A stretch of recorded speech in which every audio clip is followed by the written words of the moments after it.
कहानियों से मुझे बड़ा लगाव है। क्यों लगाव है?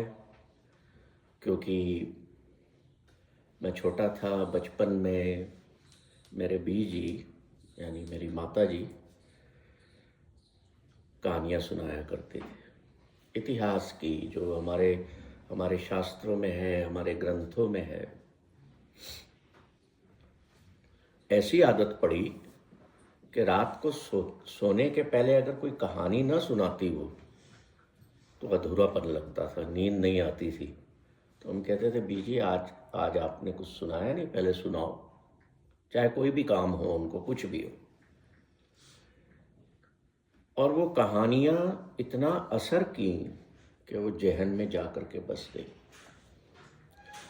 कभी कभी when I sit in meditation, और ना भी मेडिटेशन कर रहे हैं तो भी बैठे हैं, मैं अकेले बैठना बहुत पसंद करता हूँ, तो ये चीज़ें उभर के दिमाग में आती हैं कि something value added to life must be spreaded. चाहे 4 लोग हों, चाहे 10 हों, चाहे 20 हों, चाहे 200 हों। जहाँ बड़े बड़े ऑडिटोरियम्स होते हैं, 2-2 हज़ार लोग बैठे हैं, मैं जाता हूँ ना, बुलाते हैं मुझे, तो लोग सो जाते हैं, ज़्यादातर सो जाते हैं। तो मैं उन्हें डिस्टर्ब नहीं करता। मैं कहता हूँ, इन बेचारों को कितने समय बाद सुकून की नींद आई, ऐसी कहानी सुनी है। पुण्य का काम है। तो हाँ, आजकल सुकून की नींद गायब हो गई है ना। स्लीपलेसनेस बढ़ती जा रही है, बढ़ती जा रही है। लोग गोली खा रहे हैं तो भी नहीं आ पाती। खैर, हम विषय से न भटकें, क्योंकि कहानी को जितना मैं लंबा करके आपको बताऊंगा उतना मज़ा आएगा। सुनाई तो 2 मिनट में भी जा सकती है। तो बचपन की ये कहानियाँ मेरे जहन में उठती रहती हैं। तो मैंने 2-3 लोगों को फ़ोन किया कि भाई, जनवरी की सोल स्पेस मीट है, आप मॉडरेटर बनेंगे?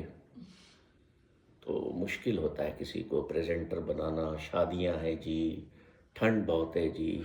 खैर, एनीवे, ये संसार, ये दुनिया जो है ना, कहानियों से बनी हुई है। हर व्यक्ति इस संसार में एक कहानी है। आप किसी से भी कहें ना कि डॉक्टर साहब आप अपनी लाइफ के बारे में लिखिए, that will be a great story, right. तो ये दुनिया बनी कहानियों से, और जब हम कहानी के माध्यम से किसी चीज़ को समझते हैं तो वो बैठती है अंदर, बैठती है कि नहीं।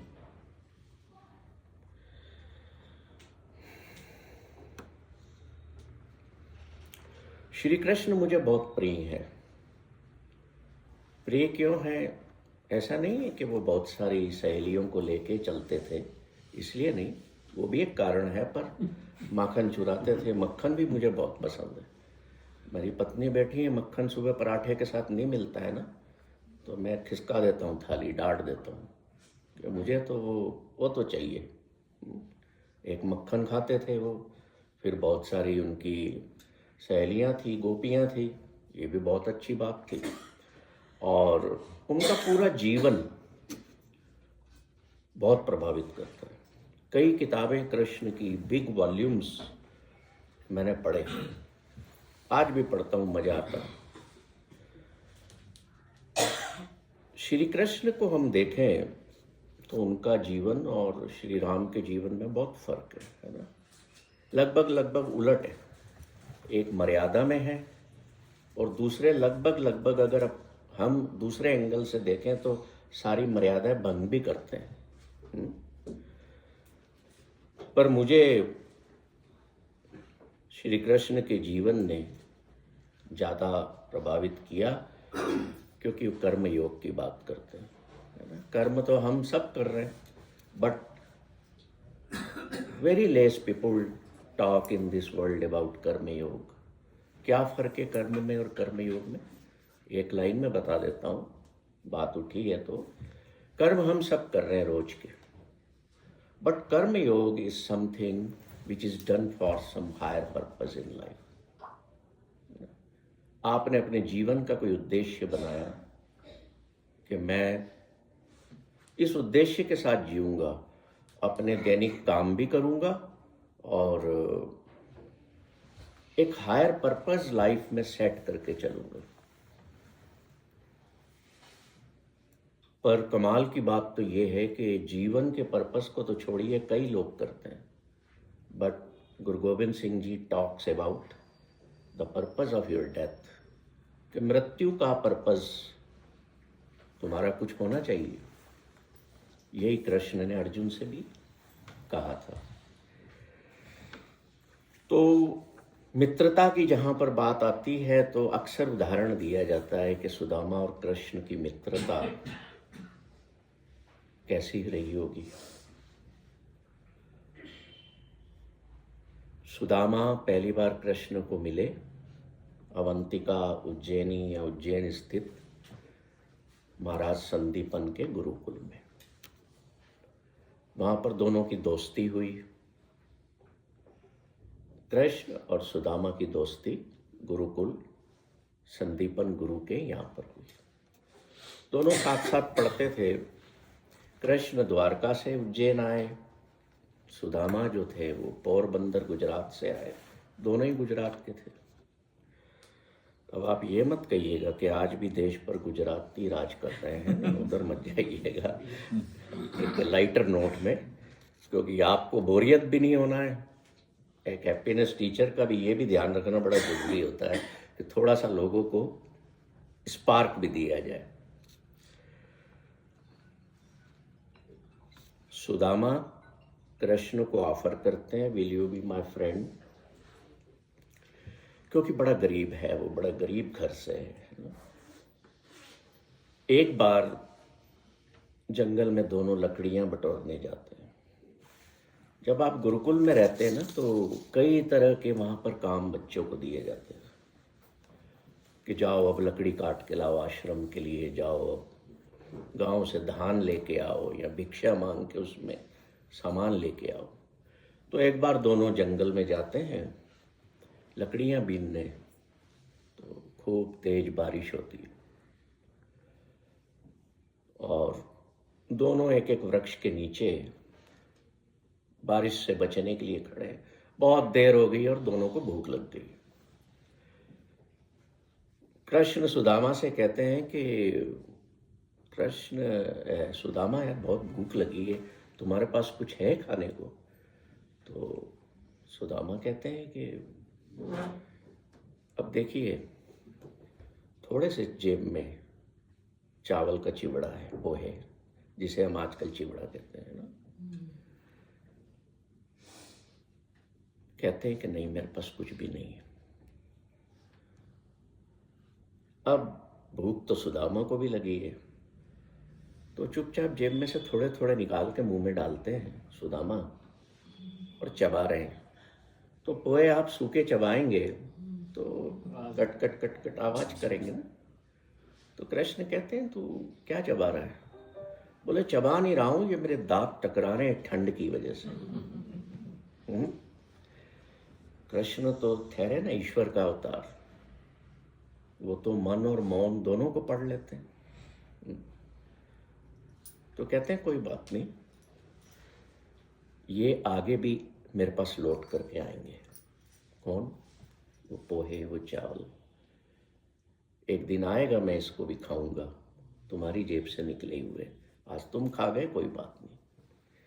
और वो समय आया ना आगे जाके,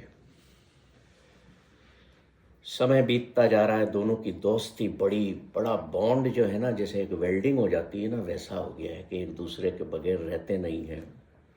और एक दिन सुदामा को गांव से खबर आती है कि पिता की तबीयत ठीक नहीं रहती, अब तुम लौट आओ। तो सुदामा कृष्ण से कहते हैं कि मैं जा रहा हूं वापस, मेरे पिता की तबीयत ठीक नहीं है। 6 महीने का कोर्स बाकी रह गया था। तो कृष्ण कहते हैं 6 माह बचे हैं, मुझे पता है तुम्हारे पिता बीमार हैं, पर इतने भी नहीं है, चिंता करने की जरूरत नहीं है। तुम ये अपनी विद्या पूर्ण करो और विद्या पूर्ण करने के बाद मेरे साथ द्वारका चलना, मेरे महल के कामकाज में मैं तुम्हें काम दिलवा दूंगा, तुम अच्छे से जीवन जियोगे। यहाँ पर अब सुदामा बहुत बड़ी बात कह देते हैं कृष्ण से कि मैं अपनी गरीबी में संतुष्ट हूँ। गरीब थे, मैं अपनी गरीबी से संतुष्ट हूँ। मुझे किसी धन की या तुम्हारे महलों की या वहाँ पर रहने की न तो जरूरत महसूस होती है, न मुझे आना है। तो कृष्ण समझाने की कोशिश करते हैं कि देखो सुदामा,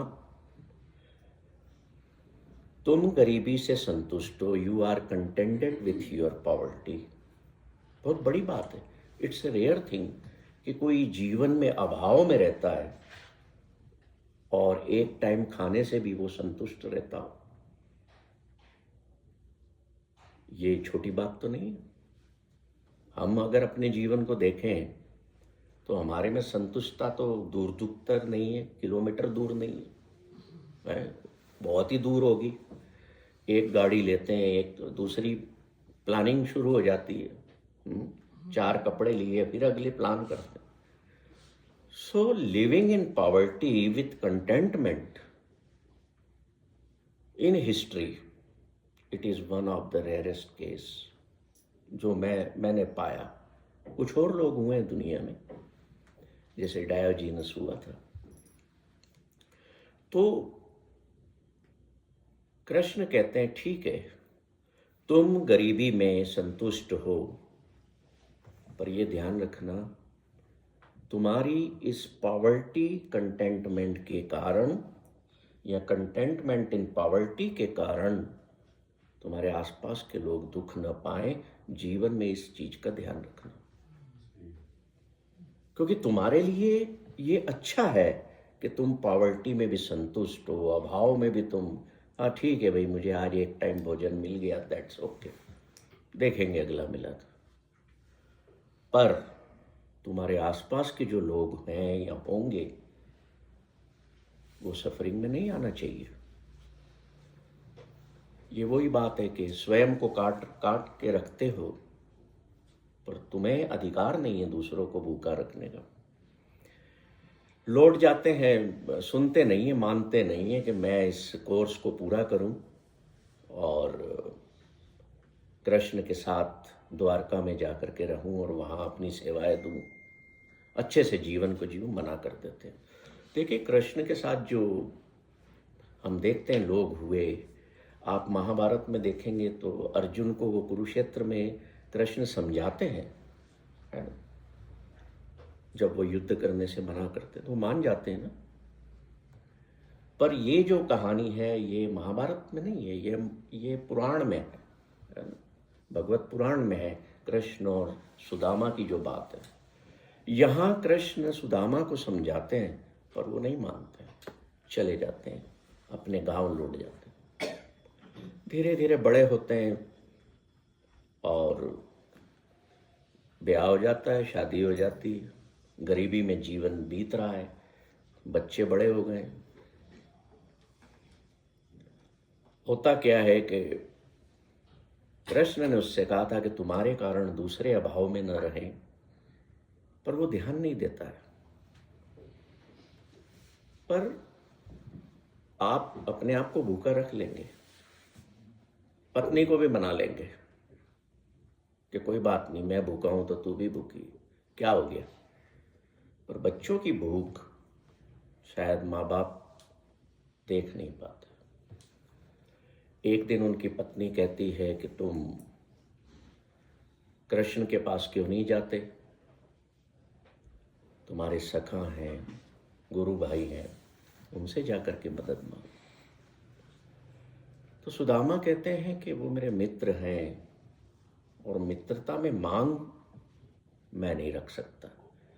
मित्रता इसलिए नहीं होती कि हम एक दूसरे से मांगते रहें, मित्रता तो प्रेम का दूसरा स्वरूप है, तो हम इसमें मांगेंगे नहीं। और मैं लेकर के क्या जाऊंगा, क्या मुंह लेकर के जाऊंगा कि इतने बरसों में मैंने कुछ नहीं किया। कैसे जाऊंगा उसके पास। तो उनकी पत्नी कहती है कि तुम एक ब्राह्मण हो। अब उस वक्त जो ब्राह्मण होते थे ना, वो कभी मांगते नहीं थे। आज के ब्राह्मण तो पूजा करते हैं तो उनका ध्यान दक्षिणा की तरफ पहले रहता है। इसको अदरवाइज ना लें, हम चीजें देखते हैं सामने। पहले के ब्राह्मण कभी मांगते नहीं थे। पहरावा क्या होता था उनका? सिर पर पगड़ी होती थी, बाल होते थे, पीताम्बर जैसा कपड़ा पहनते थे, शरीर ढका हुआ, धोती पहनी हुई, है ना। पहले कोई अपने केश बालों को हटाता नहीं था।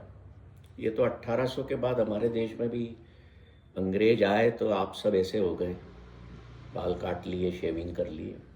नहीं तो उसके पहले के आप इतिहास पढ़ो, सिर पे कुछ ना कुछ कपड़ा लपेटा होता था, दाढ़ी खुली होती थी, केश लंबे होते थे। आज भी हम कई स्वामियों को देखते हैं, दे हैव लॉन्ग हेयर्स, कुछ ना कुछ टोपी या कपड़ा सिर पर बांधे होते हैं। क्यों है? आगे इस पर बात करेंगे। सुदामा ब्राह्मण होने के बावजूद भी उसको कोई बुलाता नहीं था कि तुम हमारे यहाँ पूजा कर दो या तुम कथा सुनाओ। ब्राह्मणों का काम यही था ना, शिक्षा देना, पर उसको कोई बुलाता नहीं था। क्यों नहीं बुलाता था? क्योंकि वे यथार्थ की बात करता था, सत्य की बात करता था। और जो सत्य की बात करता है उसको तो लोग, इसके पास नहीं बैठना भाई, चलो। इस करके वो ब्राह्मण होने के बाद भी सत्य के साथ जीवन को जीता था और उसी की बात करता था, यथार्थ की। वो गरीब रह गया क्योंकि उसको कोई बुलाता नहीं। आज भी आप देखें दुनिया में कई लोग, आप अगर उनके पास बैठें तो वो आपको सत्य की बात करेंगे ना, तो आपको ज़्यादातर लोगों को अच्छी नहीं लगेगी। बोले क्या है, हमें तो जीना है, हमें पैसा भी चाहिए, हमें सब कुछ चाहिए। तो जो सत्य बोल रहा है वो आपको ये थोड़ी कह रहा है कि आप पैसा ना कमाएं, आप अच्छे से न जिए, आप एंजॉय ना करें। आप करें। कृष्ण ने उसको एक बात और कही थी कि तुम्हारा जब परिवार आगे बढ़ेगा, तुम्हारे बच्चे होंगे, अगर वो तुम्हारे कारण अभाव में होंगे तो ये तुम्हारे माथे पर लिखा हुआ एक बहुत बड़ा पाप होगा। सुदामा उनसे अक्सर कहा करते थे कि जो मेरे कर्म है, मैं अपने कर्म, कृष्ण मैं अपने कर्म को खुद भुगतूंगा, खुद भोगूंगा, मैं इनमें जीऊंगा। पर कृष्ण उनको समझाते थे कि देखो सुदामा, तुम अपने कर्म जो है उनके परिणाम को बदल सकते हो। You can change the results of your karmas. वो कहता था नहीं। कभी कभी क्या होता है कि जब कोई गुरु अपने शिष्य को या फॉलोअर को कुछ बताता है तो हम चूंकि उस गुरु के प्रति फुली सरेंडर्ड नहीं होते लाइफ में, गुरु तो मान लेते हैं पर we are not totally surrender towards that guru और टीचर, तो हम उसके साथ जो हमारा जो लेन देन है बातों का, विचारों का, ज्ञान का, वो अधूरे में रहता है। ऐसे ही सुदामा के साथ हुआ। कृष्ण के बहुत समझाने के बाद भी कि तुम्हारे कर्मों के फल जो हैं वो चेंज किए जा सकते हैं, मैं तुम्हें विधि बताता हूँ। सुदामा डिनाइड कि no, I am ready to face that suffering in my life. पत्नी समझाती है और जो सुदामा है वो मना कर रहे हैं कि नहीं भाई, मैं नहीं जाऊंगा, मैं एक दोस्त हूं और दोस्त दूसरे दोस्त से भीख नहीं मांगेगा। तो कहती ठीक है, भीख मत मांगो, मदद तो मांग सकते हो। शब्दों का खेल है और शब्दों से इंसान बदल जाता है। जब वो देखता है कि वाकई में मेरे बच्चे भूखे हैं 2-2, 4-4 दिन से, तो कहता है ठीक है, मैं जाता हूं। अब किसी के यहाँ आप जा रहे हो तो कुछ लेकर के जाओगे।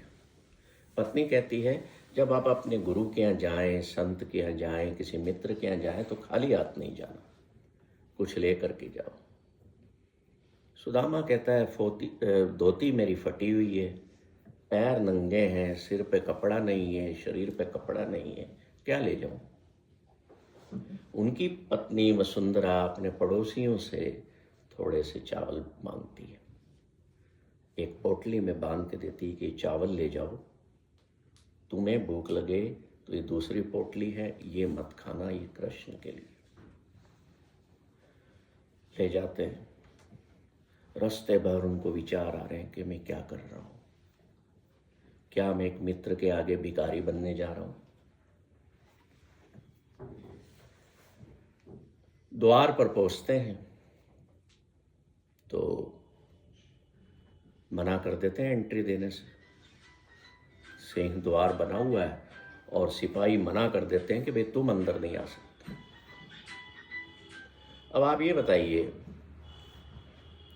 कि आप अपने घर के दरवाजे खुले रखते हैं, बंद रखते हैं? बंद रखते हैं।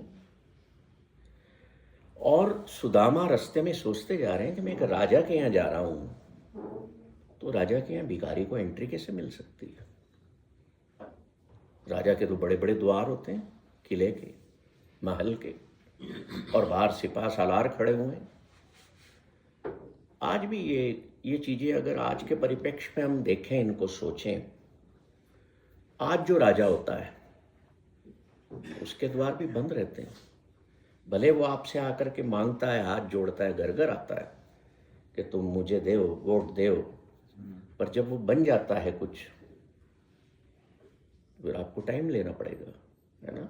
द्वार बंद है आपके लिए, बंद है ना डॉक्टर साहब जी? 100%। तो पहले भी होता था ये। आज भी हम अगर जीवन में कुछ बन जाते हैं तो हम रेस्ट्रिक्शंस की दीवारें खड़ी कर लेते हैं, शेयरिंग की दीवारें खड़ी, नॉन शेयरिंग की दीवारें खड़ी कर लेते हैं। पर दुनिया में एक द्वार है ऐसा जो कभी बंद नहीं होता, जो कभी कोई रोकता नहीं आपको बाहर के तुम अंदर क्यों जा रहे हो। परमात्मा का द्वार जो है, परमात्मा का जो घर है, कोई मंदिर है, गुरुद्वारा है, गिरजाघर है, मस्जिद है, उनके दरवाजे कभी बंद होते हैं या कोई रोकता है कि तुम कौन हो, क्यों जा रहे हो? So there is only one house, one palace which is always open for everyone. That is the door of God, या जहां भी आप पूजा करते हैं। अगर ऐसा होता कि आप दरवाजे बंद न करते, ताले न लगाते, तो शायद आपके यहाँ ज़्यादा लोग आना पसंद करते। आज तो संकोच करते हैं ना लोग। किसी मित्र के यहाँ भी जाना है, पता नहीं जी कहाँ बिजी होगा, क्या कर रहा होगा, और बगैर इन्फॉर्मेशन के पहुंच भी गए तो अगला भी मुंह उतर जाएगा, यार ये कहाँ से उठ के आ गए, है नहीं, टपक गए, कब जाएंगे। सब कुछ होता है दुनिया में, everything is there, happening everything. तो सुदामा बस ये सोचते जा रहे हैं कि मुझे एंट्री नहीं मिलेगी, राजा के दरबार में कैसे जा सकता हूं। जाते हैं, बाहर खड़े हैं और उससे कहते हैं, द्वारपाल से, कि मैं श्री कृष्ण का सखा हूँ, गुरु भाई हूँ, गुरुकुल में हम साथ पढ़े हैं, मुझे उनसे मिलना है। मैं पोरबंदर से आया हूँ, बहुत दूर से, 150 मील चल के पैदल आया। तो जो द्वारपाल हैं वो आपस में हंसते हैं, बोले अरे तू, तेरे जैसे ना रोज से गुड़वाते हैं, तू जा। सब यही बोलते हैं कि हम उनके खास हैं। आप भी किसी राजा के यहाँ जाओगे, आज के राजा के यहाँ, तो आप बोलोगे उसको जो बाहर बैठा है कि मैं फला फला उनके साथ, है ना, या मैं उनके साथ प्रचार करता था चुनाव में। बोलो उनको ये साहब आए। कुछ चीज़ें तो दुनिया में बदली नहीं और बदलेंगी भी नहीं, वो उसको भगा देते हैं। थोड़ी देर बाद, घंटे 2 घंटे बाद, फिर सुदामा आते हैं और बैठ जाते हैं दरवाजे के बाहर। उनको कहते हैं एक बार जाके बोलो तो सही आप कि कौन आया है। वो मना कर देंगे ना तो मैं चला जाऊंगा। थोड़ी हार्ट टचिंग बातें करते हैं तो एक द्वारपाल पिघल जाता है, बोलता है अच्छा ठीक है मैं जाता हूँ, संदेशा देता हूँ कि ये फला फला व्यक्ति आया है और अगर उन्होंने बुला लिया तो हम तुम्हें अंदर जाने दें। वो कहता है ठीक है। सुदामा बाहर इंतजार कर रहे हैं और द्वारपाल अंदर जाता है। कृष्ण के दरबार में कृष्ण सिंहासन पर बैठे हैं, पास में रुक्मणी जी बैठी हैं और प्रणाम करने के बाद कहते हैं कि महाराज बाहर कोई व्यक्ति आया है, आपसे मिलना चाहता है। कहता है मैं श्री कृष्ण का सखा हूँ, बचपन का दोस्त हूँ, हम साथ में गुरुकुल में पढ़े हैं, हम गुरु भाई हैं। तो कृष्ण कहते हैं कि उसके बारे में कुछ बताओ, कैसा दिखता है, कुछ उसने अपने बारे में बताया हो, कहाँ से आए हैं। तो 4 पंक्तियों में ना एक नरोत्तम कवि हुए हैं जिन्होंने सुदामा चरित्र लिखा है, कभी आप पढ़िएगा, छोटा सा है।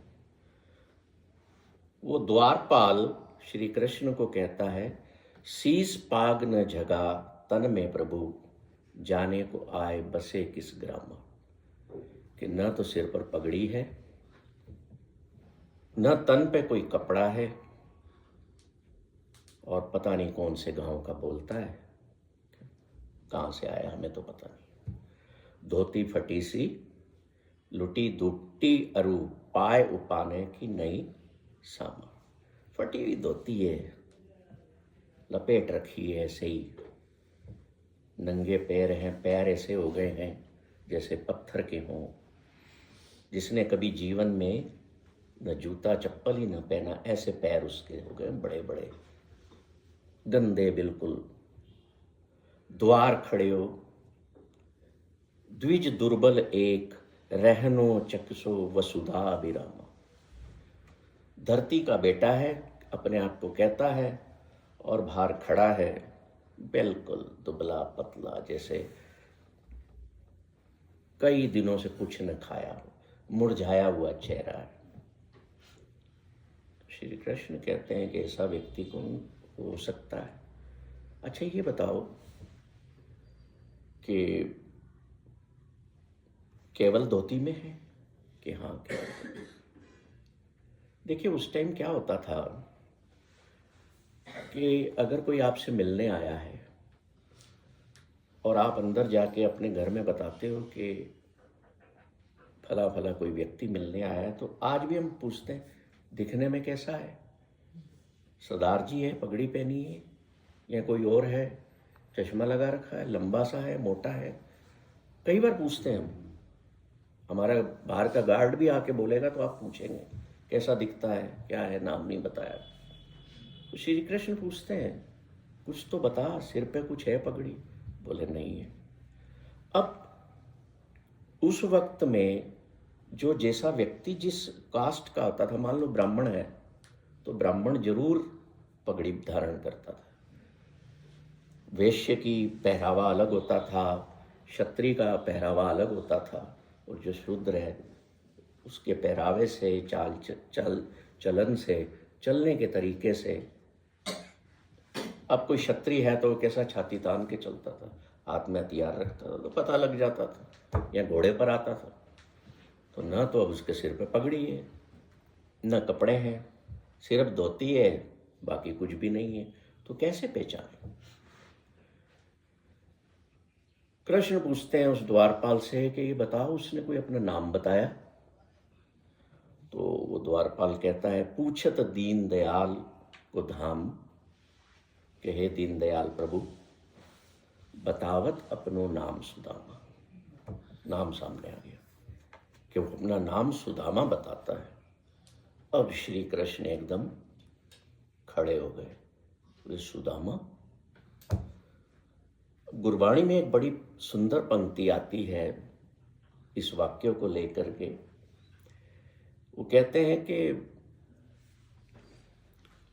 दूरो देख दंडोत कर, छाड़ सिंहासन हर जी आए।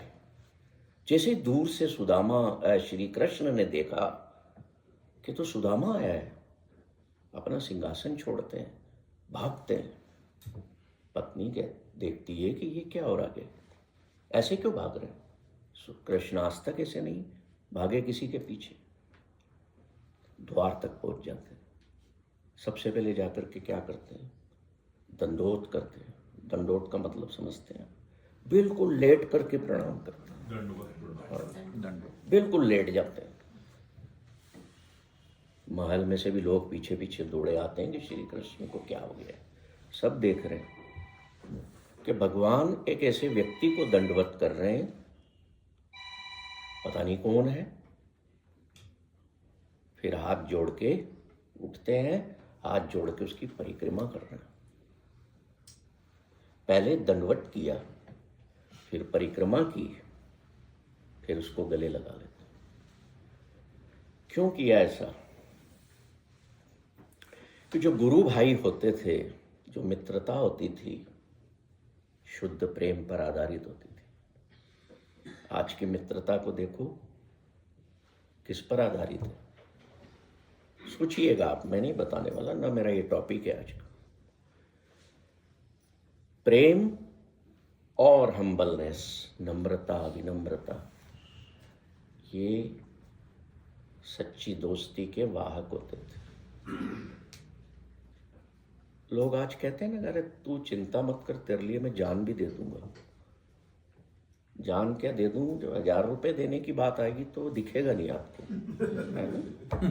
तो ऐसी तो मित्रता है आज के समय में हमारी। आप में से कोई बैठा है, कोई बताया मुझे कि मेरे पास एक मित्र है जीवन में, ऐसा बताओ जो जान तो हम किसी से मांगेंगे नहीं, पर जो आधी रात को उठ के खड़ा हो जाता हो एक कॉल पर। डॉक्टर की बात नहीं कर रहा हूं, मित्र मित्र। Thank you sir.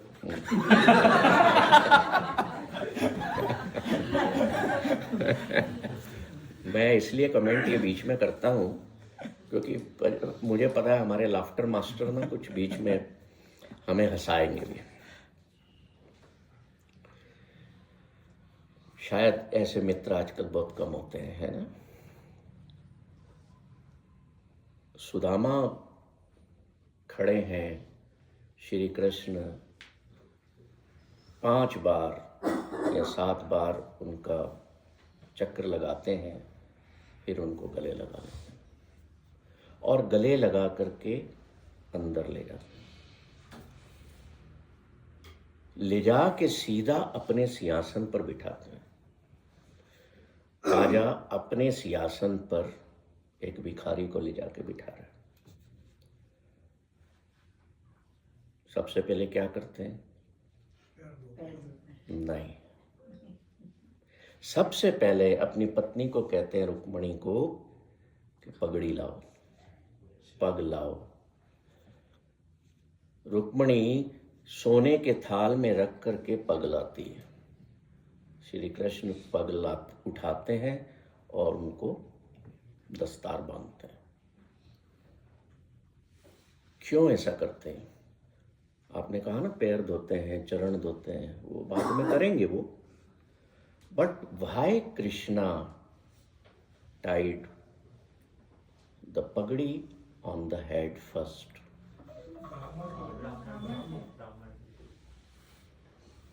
यहाँ कितने ब्राह्मण बैठे हैं?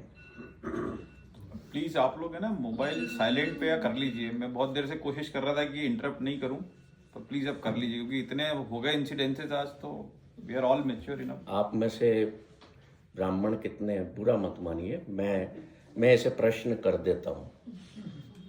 आप हैं? आप भी? कहाँ है आपकी पगड़ी? आगे और भी है ब्राह्मण की बातें। मैं इसलिए कह रहा हूँ, हाँ जी में पगड़ी सम्मान का सूचक होती है जी, किसी भी व्यक्ति के आत्मसम्मान। आज भी है, आज भी है। आज मानते हैं जब दूल्हा बनाते हैं हाँ, कि भैया थोड़े घंटों का सम्मान रह गया है, तेरे को दे देते हैं, तभी मानते हैं। क्यों सर? सबसे पहले कृष्ण पगड़ी बांधते हैं, कहते तुम एक ब्राह्मण हो और ब्राह्मण ज्ञान का सूचक, सिंबल ऑफ हाईएस्ट विजडम होता है, आज भी होता है। कोई हमसे कहता है ना कि ब्राह्मण है वो, तो हमारे भीतर एक भाव पैदा होता है कि ब्रह्मा की संतान आई है, ब्रह्म की संतान है ब्राह्मण जो है। पगड़ी बांधते हैं तो रुक्मणी पूछती है इनको कुछ खिलाना पिलाना था, आप पगड़ी बांध रहे हो। वो कहते हैं ये ज्ञान का सूचक है, इसने पगड़ी उतारी अपने जीवन में अभाव के कारण, पर मैंने इसके ज्ञान को बचाना है। ये पगड़ी जो है ये इसके दिल दिमाग में जो ज्ञान सिर में बसा हुआ है वो आउट ना हो जाए सिर के रास्ते, वो बचाना है। पगड़ी पहनाते हैं। सो दिस पगड़ी is symbol of highest wisdom. उन दिनों ऐसा होता था। अब उसके चरण धोते हैं। भाई जी अब आपकी बात आ गई है। अब उसके चरण धोते हैं, चांदी की थाली में उसके पैर रखते हैं, जल से चरण धोते हैं और फिर एक बहुत बड़ा काम करते हैं कि उस चरणामृत को स्वयं पी जाते हैं। क्यों किया ऐसा? ऐसा इसलिए नहीं किया कि वो दोस्त है, ऐसा इसलिए किया कि वो ज्ञान का वाहक है दुनिया में, और जिसके पास ज्ञान है दुनिया उसी को पूजती है ना। आज हमारे घरों में भी जो गुरुओं की तस्वीरें यहाँ भी लगी होंगी, गणेश जी की या कृष्ण की या राम की, why we are worshipping them? We are not worshipping by looking at their face. We are worshipping them because of their sacrifices in life.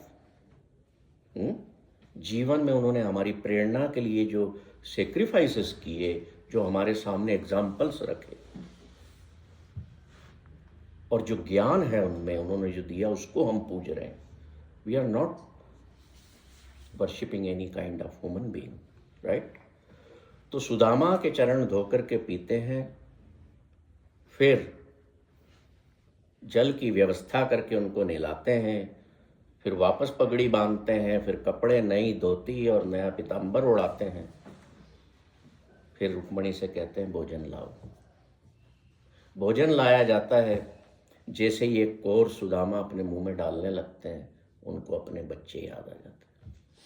बोले मैं 56 तरह के भोग थाल में खा रहा हूँ और वहाँ मेरे बच्चे भूखे and Shri Krishna reads it. वो पढ़ लेते हैं। समय की कमी है इसलिए मैं थोड़ा सा इसको आगे तेजी से बढ़ाऊंगा। वो पढ़ लेते हैं, वो अंदर से समझते हैं। इसके पहले छोटी सी एक बात और होती है चावल की, कि सुदामा बड़ा हेजिटेंट करते हैं कि मैं एक गरीब आदमी कैसे इसको कहूँ कि मैं तेरे लिए ये चावल लाया। देखिए सुदामा वहाँ एज ए भिखारी नहीं गए। He went there to give a gift of chawal. वो भिखारी बन के नहीं गए। और एक गरीब व्यक्ति अगर किसी को कुछ दे रहा है तो वो बड़ी बात है। अमीर देता है तो आम बात है। श्री कृष्ण उसको कुछ दे देते तो वो तो राजा थे ना, तो रोज ही लोगों को देते थे, इसमें बड़ा क्या हुआ? But the rare thing is this, one poor man is gifting something to a king. अब यहाँ क्या हो रहा है? एक गरीब व्यक्ति एक अमीर को दे रहा है कि हाँ ये मेरी पत्नी ने तुम्हारे लिए चावल भेजे। तो कृष्ण कहते हैं मैंने बोला था ना तुझे एक बार कि मेरे पास आएंगे वापस। तो उसको चबाने लगते हैं, खाने लगते हैं। बुद्ध जो थे एक राजा थे। राजा क्या हुआ? भिखारी बना। See the change, the transformation. Sudama एक भिखारी तो नहीं कहूंगा, गरीब, एक गीवर बना। और कृष्ण जो है वो वहां पर टेकर है। A king has become taker. तो ये तीनों पर्सनालिटीज को अगर हम देखें आपस में तो हम पाएंगे, कोशिश करना एक कागज पर लिख करके कि Buddha from richness to become a beggar. क्यों? कि उस सफरिंग को एक्सपीरियंस करने के लिए, उन दुखों को अपने ऊपर ले करके अनुभव करने के लिए कि वास्तव में दुख होते क्या है। केवल कह देने से आपको पता नहीं लगेगा जब तक आप उसको फील नहीं करेंगे, एक्सपीरियंस में नहीं लेंगे। सुदामा गरीब होकर के गीवर बन गए हैं और कृष्ण किंग होकर के टेकर बन गए। तो सुदामा में एक बात कहते हैं कृष्ण से। अब वो कहते हैं मैं दोस्ती में एक बात तुम्हें कह रहा हूं, बड़ी अच्छी बात कहते हैं कि भले ही तुम राजा बन गए हो, पर आज आपने जो दोनों हाथों से मुझसे लिया है, आज आप भिखारी हो। That's why I have written here कि Krishna was a king and beggar also at that time, and at that time Sudama was a beggar plus a king also. So nobody was there beggar and nobody was there a king. They were both true friends. ये दोस्ती होती है। अब जिस काम के लिए सुदामा मां आया है वो नहीं मांग रहा है, उसकी वहां पर भी उसकी दिल की जो आवाज है उसको परमिट नहीं कर रही है कि मैं कृष्ण से कहूं कि मेरे घर का ये हाल है, तुम कुछ मदद करो। नहीं मांगता। कृष्ण नहीं देते उसको कुछ भी। क्यों नहीं देते? कि इसको ये ना लगे कि ये मेरे पास आया तो मैंने इसको कुछ दे दिया है तो इसकी जो वैल्यू है, इसकी जो ऑनर है वो कम ना हो जाए। वहां बहुत कुछ होता है। जब कृष्ण और सुदामा की ये जो इंसिडेंट होता है मिलने का, बहुत कुछ होता है, बड़ा इंटरेस्टिंग। कृष्ण देते नहीं है कि कहीं ये न समझे सुदामा या लोग न समझे कि मैं एक दाता हूं, और सुदामा मांगते नहीं है कि लोग ये न समझे कि मैं एक बेगर हूं। कृष्ण उसको रोकते नहीं है। उसको कहते हैं पीछे तुम्हारा परिवार भूखा है, तुम जाओ, अपनी पत्नी अपने घर का ख्याल रखो, यहाँ ज्यादा दिन मैं तुम्हें नहीं रोकूं। आपके घर में कोई आया हो ऐसा आप कह सकते हो? आप कह सकते हो इतनी मित्रता प्रगाढ़ है आपकी? ये तो बुरा मान जाए। दोनों आपस में गले मिलते हैं और सुदामा चल दिए। अब रास्ते पर ये सोचते हुए जा रहे हैं कि मैंने तो कुछ मांगा ही नहीं, आया जिसके लिए था वो तो कुछ हुआ ही नहीं। क्या जवाब दूंगा पत्नी को जाके? मैं तो भरपेट खा आया 56 भोग, पर कुछ लिया तो है ही नहीं। कृष्ण जाते वक्त पगड़ी को छोड़ करके उसकी धोती और उसका जो पीताम्बर, जो कपड़ा है, दोनों वापस ले लेते हैं। जूते भी वापस ले लेते हैं कि तुम जाओ। कोई दोस्त इतना निर्दयी भी हो सकता है कि दे के ले लिया? क्यों? इसलिए कि इसको ऐसा ना लगे कि मैं तो धनाढ्य हो गया हूं, मुझे तो बहुत कुछ मिल गया है, कपड़े भी मिल गए, मैं अब अपने रास्ते से भटक न जाए रास्ते से। घर जाने की बजाय कहीं और ना निकल जाए, भूल न जाए कि मेरे कोई हैं जिनका मुझे ख्याल करना। अक्सर ये दुनिया में होता है कि हमें कुछ मिल जाता है, हम कुछ पा लेते हैं ना, तो हम अपने में मस्त हो जाते हैं। कई बार हम अपने घर वालों को भी भूल जाते हैं। क्योंकि वो प्राप्तियां ही कुछ ऐसी होती हैं, इसी को तो माया कहते हैं। तो सुदामा वापस आ रहे हैं, जैसे ही अपने गांव में प्रवेश करते हैं, घर की तरफ जाते हैं, तो हम देखते हैं वहाँ झोपड़ा तो है ही नहीं। वहाँ एक बहुत सुंदर सा महल खड़ा हुआ है, उसमें हर चीज़ है, सब कुछ है। बच्चे बाहर दौड़ करके आते हैं और पत्नी दौड़ करके आती है, अच्छे कपड़े पहने हुए हैं, अच्छी वेशभूषा है, बच्चों ने भी पहना हुआ है। सुदामा की पत्नी वसुंधरा कहती है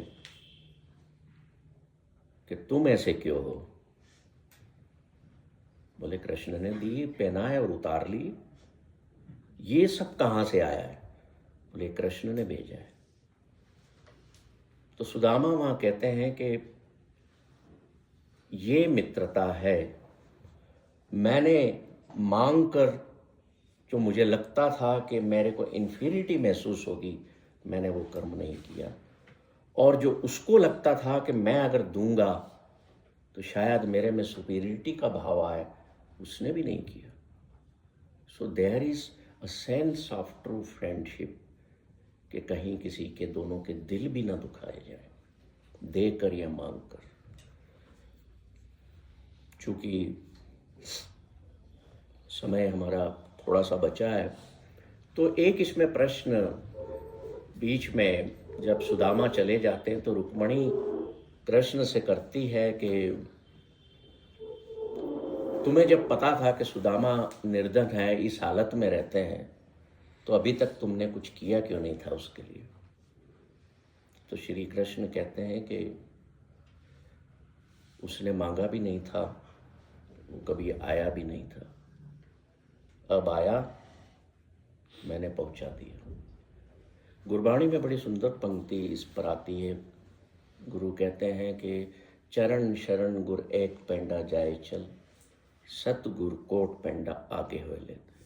कृष्ण कह रहे हैं कि अगर तुम एक कदम मेरी तरफ बढ़ाओगे तो मैं 1000 कदम बढ़ा करके तुम्हारी तरफ आऊंगा और मैं तुमको सब कुछ दे दूंगा। ये गुरबाणी में एक शब्द है। इसलिए मैंने, जब तक उसने कदम नहीं बढ़ाया परमात्मा की ओर, तब तक परमात्मा ऐसा ही बैठा है। इसलिए कृष्ण कहते हैं कि तुम मांगो, तुम्हें जो चाहिए ना, तुम अपने ईश्वर से मांगो, तभी मैं दे पाऊंगा।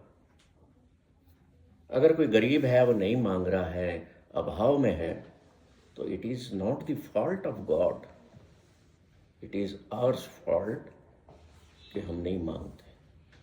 पर यूं देखा जाए आजकल हम तो मांगने में सबसे आगे हैं। We are having everything but we are biggest beggars. हाँ, हम मंदिर में मर्सिडीज में जाकर के उतरेंगे और फिर जाके मूर्ति के आगे हम मांगेंगे कि मुझे ये भी चाहिए, ये भी चाहिए। So we are the biggest beggars, हमको मांगने की जरूरत नहीं है। अब इसमें देखिए, ये जो कहानी थी, इसके संक्षेप में थोड़ा सा मैं कुछ बातें आपको बता दूं टाइम को देखते हुए, कि ये शाश्वत प्रेम है जिसमें दोनों मित्र एक दूसरे का सम्मान, स्थिति और भावनाओं का पूरा ध्यान रखते हैं कि कहीं कोई किसी को हर्ट ना हो। प्रेम था, प्रेम ने किसी पर कोई आधिपत्य नहीं जमाया, प्रोक्लेम नहीं करता। Love never proclaims anything. अगर कृष्ण ने इतना कुछ दिया तो उनके भीतर ये भाव नहीं आया कि मैंने बहुत कुछ दे दिया। सुदामा ने अगर थोड़े से चावल दिए तो उसके भीतर ये भाव आया कि मैं बहुत कम दे रहा हूं, मैं बहुत कम दे रहा हूं। ये प्रेम में आधिपत्य का न होना होता है। जहां अहंकार होगा ना, प्रेम के विपरीत, वो कहेगा हाँ मैंने इतना कुछ दिया सुदामा को। सुदामा कहेगा अरे क्या, मैं भी तो तेरे लिए लाया था। So there is no ego in eternal love, शाश्वत प्रेम। प्रेम देता है, बांटता है, शेयर करता है, जताता नहीं है। आप अपने परिवार में देखो, कितनी बातें सुनाते हो पत्नी को या बच्चों को, मैंने तेरे लिए ये किया, मैंने तेरे को खर्चा करके कॉलेज में भर्ती किया, इसलिए किया। Every day every father does this in his home. जिस दिन ये आधिपत्य और अधिकार जमाना घर में छोड़ दोगे ना, that day your son, your daughter will become your true friend. That day your wife will become your true friend. We must learn these things from these stories. कि आधिपत्य नहीं है, परिवारों में झगड़े क्यों हैं? अधिकार जमाना। So rights of all the rights in your, even in your family, at least in your family, on each other. Rights of all the rights, कि मेरा कोई अधिकार किसी पर नहीं है। अधिकार नहीं है तो आधिपत्य कहाँ से हो? Then in family you will have no egoness, you will not be egoist. और ईगो होने के कारण परिवारों में झगड़े होते हैं ना आपस में, मैं खत्म हो जाएगी, मैं मिट जाएगी। When आईनेस erodes, God enters in your heart, right? When I-ness erodes, eternal happiness enters in your heart. प्रेम में गुस्सा होने का हक दोनों मित्रों को है, पर जुदा होने का हक नहीं है। ये कहानी हमें सिखाती है। प्रेम स्वभाव में होता है, संबंधों में नहीं होता, स्वभाव में होता है। समझना इस बात को। संबंध का अर्थ होता है पीठ पीछे भी सम्मान। What is the meaning of relationships? मेरे पीछे भी मेरा सम्मान कायम है, सामने ही नहीं।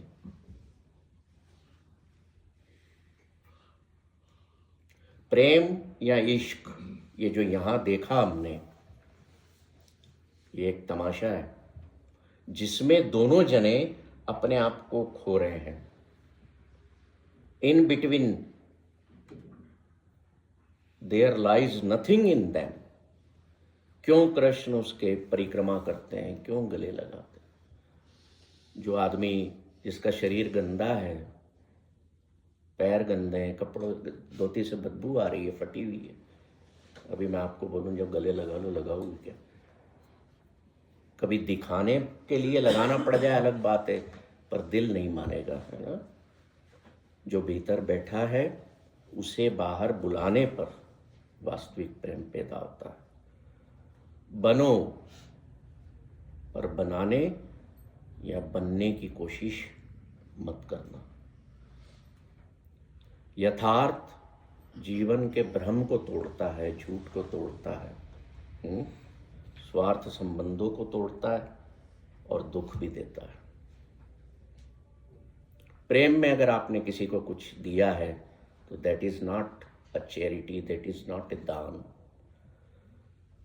जब दिया जा रहा हो और देने वाला हेजिटेंट हो, अफ्रेड हो कि मेरे दिया हुआ कम है, this is rarest of rare love. आप किसी को कुछ दे रहे हैं, है ना, और आपके मन में आ रहा है कि यार मैं तो बहुत कम दे रहा हूँ, what is that? That is flow of love, true love. इसलिए सुदामा चावल की पोटली छुपाने की कोशिश कर रहा था। मन और मौन को पढ़ना कोई कोई जानता है, कृष्ण जैसे लोग।